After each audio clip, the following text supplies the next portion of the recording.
of what we see around us, a lot of things that emerge in society or in organisations stem from some, let's say, policy decisions or rules, what we generally would call bits of structure that we put in place, and then the behaviour emerges from that. So therefore you can go another way and say, if I want to cause a particular sort of behaviour in, let's say, an organisation, then what sort of structural things might I tweak in order to get that sort of behaviour?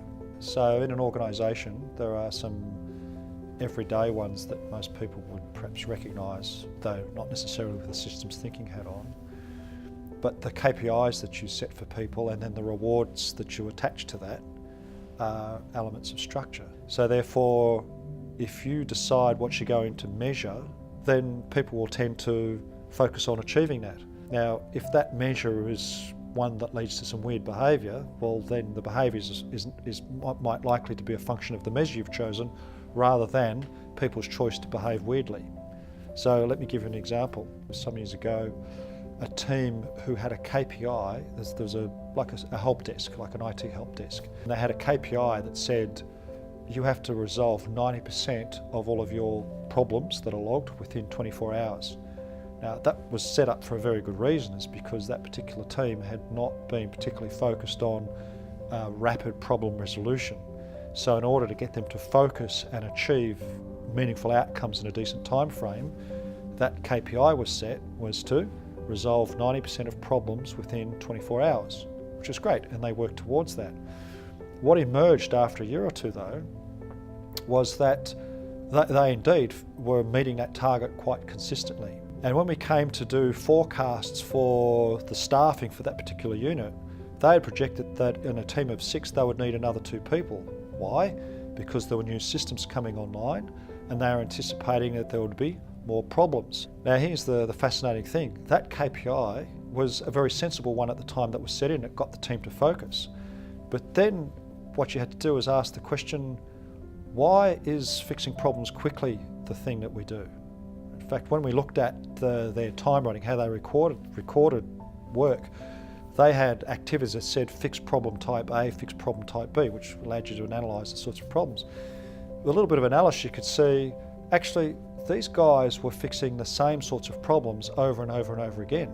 But a little bit of a rethink, you could go, well, why do these problems occur at all? Why is their job to fix problems? What if we changed their job to get rid of problems altogether? So it was a shift in thinking, a shift in mental model, if you like. So we changed their KPI. We said to the supervisor, your job is no longer to fix problems. Your job is to eliminate problems. That team went from a team of 6, projected to go to 8, it went down to 4 to 3 to 2 in the space of a few months. So there's a couple of big lessons in there. One is, there's nothing wrong with these people. They were delivering on their KPI. They were doing what they'd been asked to do. So one argument you could take was, we actually just asked them to do the wrong thing. When we asked them to eliminate problems rather than to fix them and measure that, then they found ways to do that. What we as leaders and managers can do is actually get smart about what we ask people to do, which is often represented by what are the KPIs that we set for people and how do we reward them. And this is, I suppose, the other thing you get to think with if you start to think systemically, is you start to look for how things are interrelated, interdependent.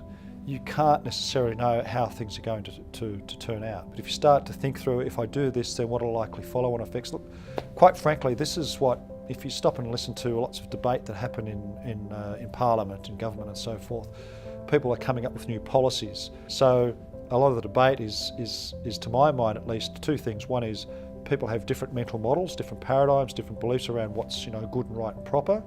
And also, when they anticipate the likely consequences of various policy decisions, they might come to different conclusions. But what they're trying to do is say, what is the flow on effect of making this particular structural change, which in government is generally something like a policy decision or a piece of legislation.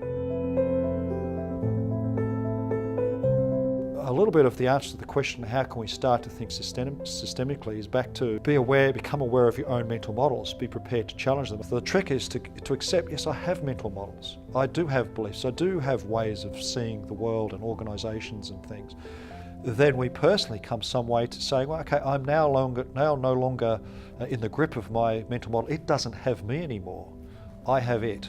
And then we're able to enter a more exploratory mindset, have more constructive debate with our colleagues, and that can lead us to different ways of seeing our organisations, our world, and coming up with ultimately different solutions and different ways of solving the sorts of problems that we may have been wrestling with for a long, long time. In fact, just to perhaps finish on that, there's a lovely quote, and I'll misquote it, from Albert Einstein, who says, we can't solve problems using the same thinking that we had when we created them.